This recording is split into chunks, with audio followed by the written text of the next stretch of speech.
السلام علیکم ورحمۃ اللہ وبرکاتہ۔ بسم اللہ الرحمن الرحیم۔ صرف 5 منٹ کا مدرسہ قرآن و حدیث کی روشنی میں 8 رجب المرجب۔ اسلامی تاریخ۔ حضرت عثمان رضی اللہ تعالیٰ عنہ کے کارنامے اور شہادت۔ حضرت عثمان رضی اللہ تعالیٰ عنہ نے اپنی خلافت کے دوران بہت سے کارہائے نمایاں انجام دیے، جس میں پوری امت کو ایک نسخہ قرآن پر جمع کرنا، مسجد نبوی اور جنت البقیع کے حصوں کو وسیع اور کشادہ کرنا اور اسلامی ممالک کی حدوں کو بڑھانا ان کے اہم کارنامے ہیں۔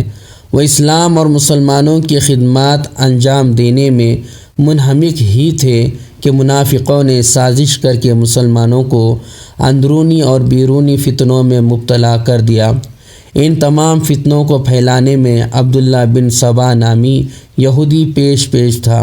وہ ظاہری طور پر مسلمان ہوا تھا، اسے اسلام، مسلمانوں اور خاص طور سے حضرت عثمان غنی رضی اللہ تعالیٰ عنہ سے بغض و عداوت تھی۔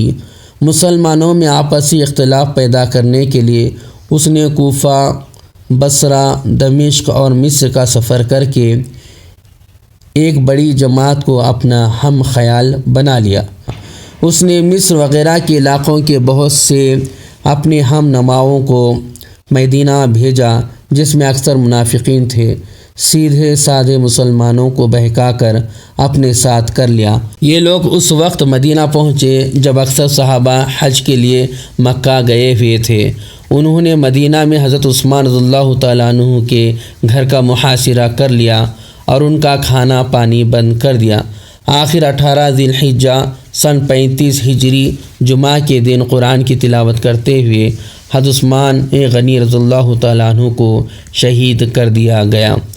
حضور صلی اللہ علیہ وسلم کا معجزہ، زخم کا اچھا ہو جانا۔ یزید بن ابی عبید رضی اللہ تعالیٰ عنہ فرماتے ہیں، میں نے حضرت سلمہ بن عکو رضی اللہ تعالیٰ عنہ کے پنڈلی میں زخم کا نشان دیکھا تو میں نے ان سے پوچھا یہ کیسا زخم ہے؟ انہوں نے فرمایا یہ چوٹ مجھے خیبر کے دن لگی تھی اور وہ زخم بھی ایسا تھا کہ لوگ کہنے لگے کہ سلمہ شہید ہو گیا۔ میں نے رسول اللہ صلی اللہ علیہ وسلم کی خدمت میں آیا تو رسول اللہ صلی اللہ علیہ وسلم نے اس چوٹ پر 3 مرتبہ دم کیا۔ الحمدللہ ایسا اچھا ہو گیا کہ اب تک شکایت نہیں ہوئی۔ ایک فرض کے بارے میں گروی رکھی ہوئی چیز سے فائدہ نہ اٹھانا۔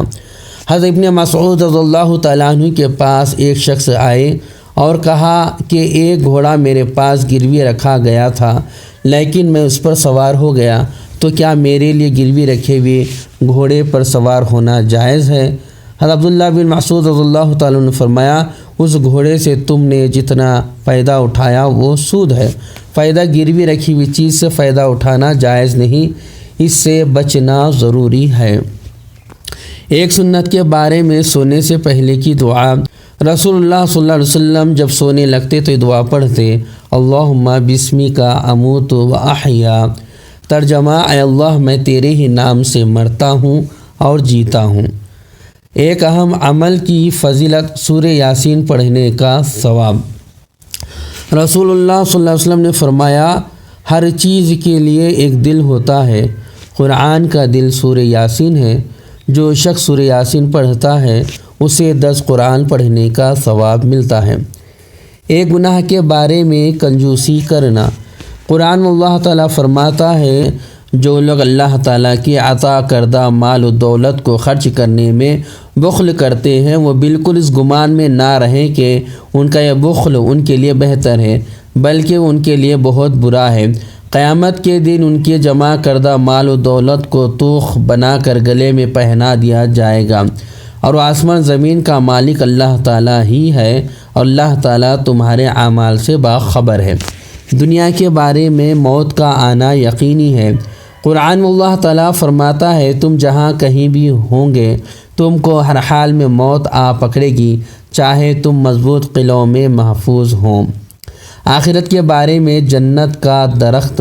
رسول اللہ صلی اللہ علیہ وسلم نے فرمایا جنت میں کوئی درخت ایسا نہیں جس کا تنا سونے کا نہ ہو۔